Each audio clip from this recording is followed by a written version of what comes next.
ಎಲ್ರಿಗೂ ನಮಸ್ಕಾರ. Welcome back to Ranji's cooker YouTube channel. ಇವತ್ತು ನಾನು ತುಂಬಾ ಸಿಂಪಲ್ಲಾಗಿ ಹಾಗೆ ತುಂಬಾ ಟೇಸ್ಟಿಯಾಗಿ ಚಿಕನ್ ಗ್ರೀನ್ ಮಸಾಲಾನ ಯಾವ ರೀತಿ ಮಾಡೋದು ಅಂತ ತೋರಿಸ್ಕೊಡ್ತಾ ಇದ್ದೀನಿ. ತುಂಬಾ ಸಿಂಪಲ್ಲಾಗಿರುತ್ತೆ, ಹಾಗೆ ಬೇಗನೂ ಕೂಡ ಮಾಡ್ಕೊಬೋದು. ಈ ಚಿಕನ್ ಗ್ರೀನ್ ಮಸಾಲಾನ ನೀವು ಚಪಾತಿ ಜೊತೆ, ದೋಸೆ ಜೊತೆ, ಹಾಗೆ ರೈಸ್ ಜೊತೆನೂ ತಿನ್ಬೋದು. ಎಲ್ಲದಕ್ಕೂ ಒಳ್ಳೆ ಕಾಂಬಿನೇಷನ್ ಅಂತಲೇ ಹೇಳ್ಬೋದು.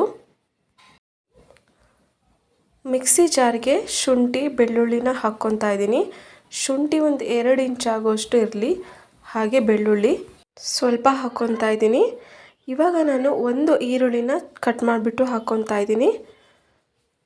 ಹಾಗೆ ಒಂದು ಟೊಮೊಟೊನ ಹಾಕ್ಕೊತಾ ಇದ್ದೀನಿ. ಟೊಮೊಟೊ ಒಂದೇ ಇರಲಿ, ಜಾಸ್ತಿ ಹಾಕೋದು ಬೇಡ. ಸ್ವಲ್ಪ ಪುದೀನ ಹಾಗೆ ಸ್ವಲ್ಪ ಕೊತ್ತಂಬರಿ ಸೊಪ್ಪನ್ನು ಹಾಕ್ಕೊತಾ ಇದ್ದೀನಿ. ಇವಾಗ ನಾನಿಲ್ಲಿ 4ರಿಂದ 5 ಹಸಿಮೆಣಸನ್ನ ಹಾಕ್ಕೊತಾ ಇದ್ದೀನಿ. ಸ್ವಲ್ಪ ಜೀರಿಗೆ ಹಾಕ್ಕೊಂಡು ಇದನ್ನು ಫೈನ್ ಪೇಸ್ಟ್ ಮಾಡ್ಕೊಬೇಕು. ನೋಡಿ ಯಾವ ರೀತಿ ಪೇಸ್ಟ್ ಮಾಡ್ಕೊಂಡಿದ್ದೀನಿ. ಇವಾಗ ಕುಕ್ಕರ್ಗೆ ಒಂದು ಈರುಳ್ಳಿನ ಈ ರೀತಿ ಸ್ಲೈಸ್ ಮಾಡಿಕೊಂಡು ಹಾಕ್ಕೊತಾ ಇದ್ದೀನಿ. ಈರುಳ್ಳಿ ಸ್ವಲ್ಪ ಗೋಲ್ಡನ್ ಕಲರ್ ಬರೋವರೆಗೂ ಚೆನ್ನಾಗಿ ಫ್ರೈ ಮಾಡ್ಕೊಳ್ಳಿ.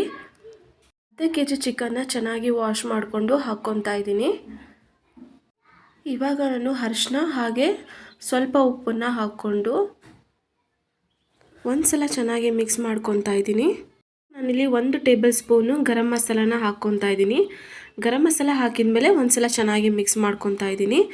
ಇವಾಗ ರುಬ್ಬಿಟ್ಕೊಂಡಿರೋ ಗ್ರೀನ್ ಮಸಾಲಾನ ಹಾಕ್ಕೊತಾ ಇದ್ದೀನಿ. ನಾನಿಲ್ಲಿ ನೀರು ಸ್ವಲ್ಪ ಹಾಕ್ಕೊತಾ ಇದ್ದೀನಿ.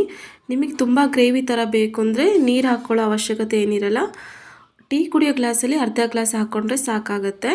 ಕೊನೆಯಲ್ಲಿ ಸ್ವಲ್ಪ ಕಸೂರಿ ಮೇಥಿನ ಈ ರೀತಿ ಹಾಕ್ಕೊಂಡು ಇವಾಗ ಕುಕ್ಕರ್ ಲಿಡ್ನ ಕ್ಲೋಸ್ ಮಾಡ್ತಾ ಇದ್ದೀನಿ.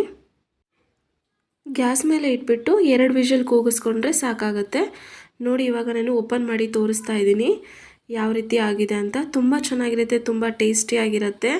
ರೈಸ್ ಜೊತೆ, ದೋಸೆ ಜೊತೆ, ಚಪಾತಿ ಜೊತೆ ನೀವು ಮಾಡಿಕೊಂಡು ತಿನ್ಬೋದು. ಈ ರೆಸಿಪಿ ಇಷ್ಟ ಆದರೆ ದಯವಿಟ್ಟು ಈ ವಿಡಿಯೋಗೆ ಲೈಕ್ ಮಾಡಿ.